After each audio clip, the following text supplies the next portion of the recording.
Carlo Bugatti was a furniture and jewelry designer who was married to Teresa Lorioli. Together, they had 3 children: Ettore, Rembrandt, and Denise. The younger son, Rembrandt, became an artist like his dad, and he sculpted animals from his observations in the Jardin des Plantes in Paris and the Antwerp Zoo. Rembrandt's older brother, Ettore, meanwhile, gave up on art when he realized that he lacked his younger brother's talent.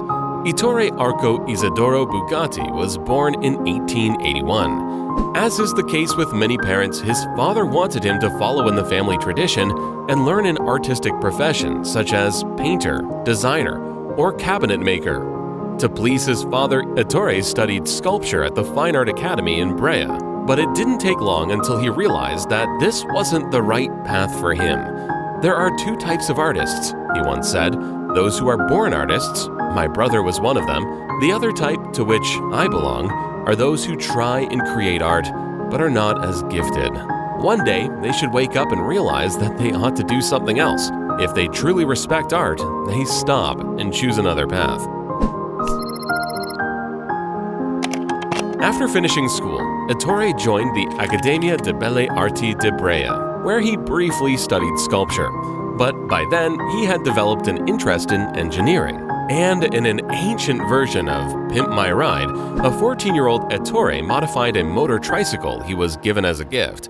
Realizing his potential, his father soon decided that he should have conventional training. And in 1898, a 17-year-old Ettore began an apprenticeship at Prinetti & Stucchi, a Milanese company that manufactured tri- and quadratic cycles.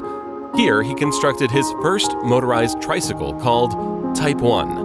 While he never had a formal engineering education, his artistic studies instilled in him a creative way of looking at the world, and his father made sure to encourage Ettore as much as he could.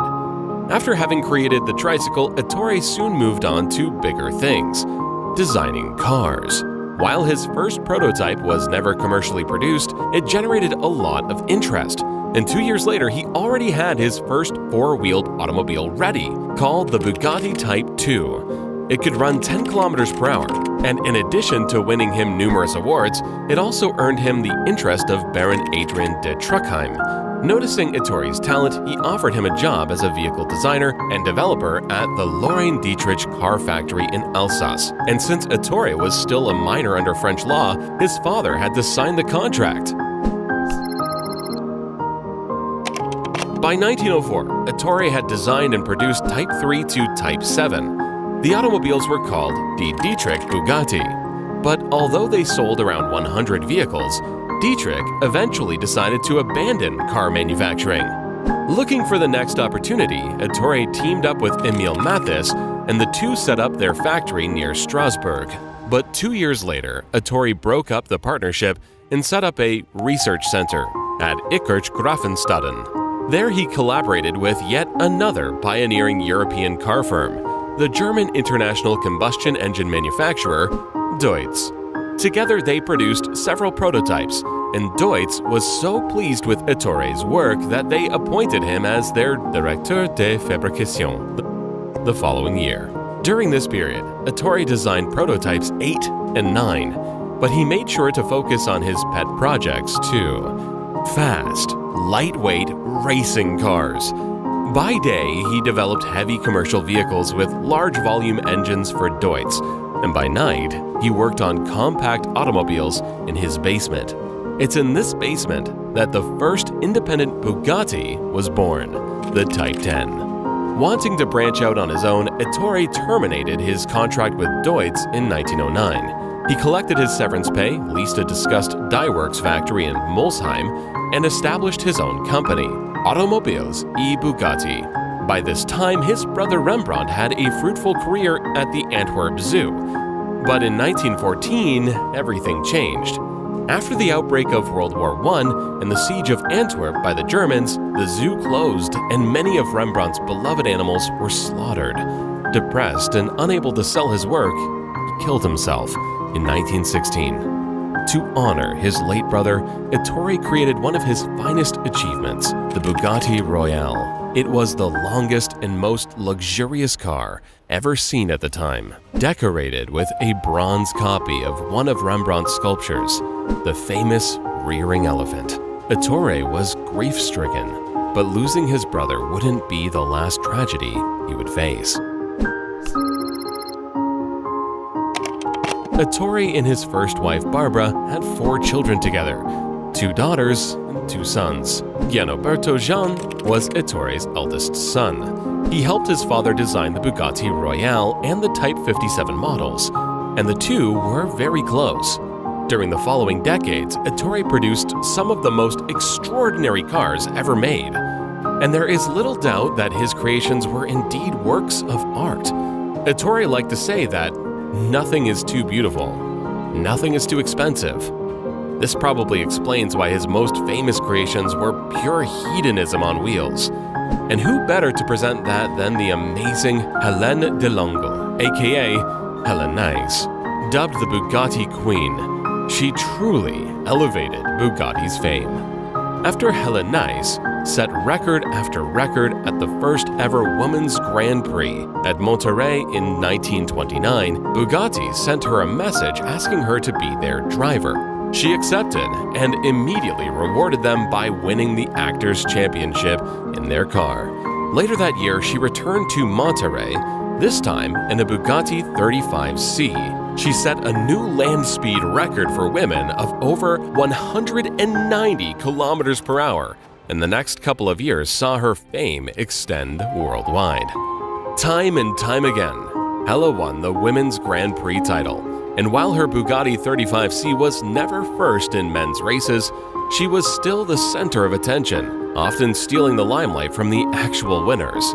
This, of course, was great publicity for Bugatti. The Bugatti 35 became the most successful of the Bugatti racing models, winning thousands of races in its time. But Ettore's inventions went far beyond racing cars.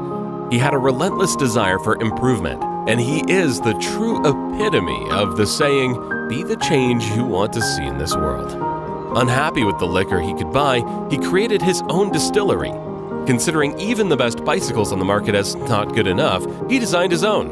And in 1927, when he wanted to buy his youngest son, Roland, a toy car, there was nothing he liked, so he built his own, the now famous Bugatti Type 52. Ettore was innovative to say the least. But would this also get him through the Great Depression and World War II? In 1931, Ettore designed and manufactured 80 Bugatti railcars. They were very profitable and they helped him overcome the Great Depression and save his company from bankruptcy. 1936, however, marked the beginning of the end. Following a national strike, the Molsheim production ground to a halt, and with increased debts, Ettore moved back to Paris, leaving his son Jean in charge of the Molsheim plant. For a while, things were looking better, but in 1939, tragedy struck again. A 30-year-old Jean was testing a Type 57 when he swerved to avoid a cyclist and crashed.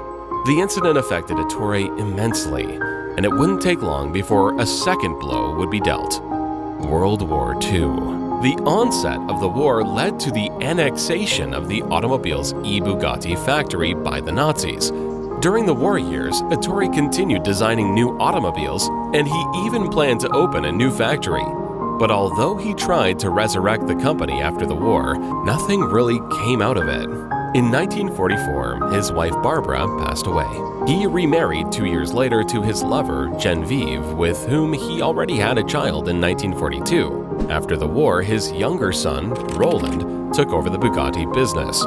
But the cars he made never quite caught up with the latest automotive developments.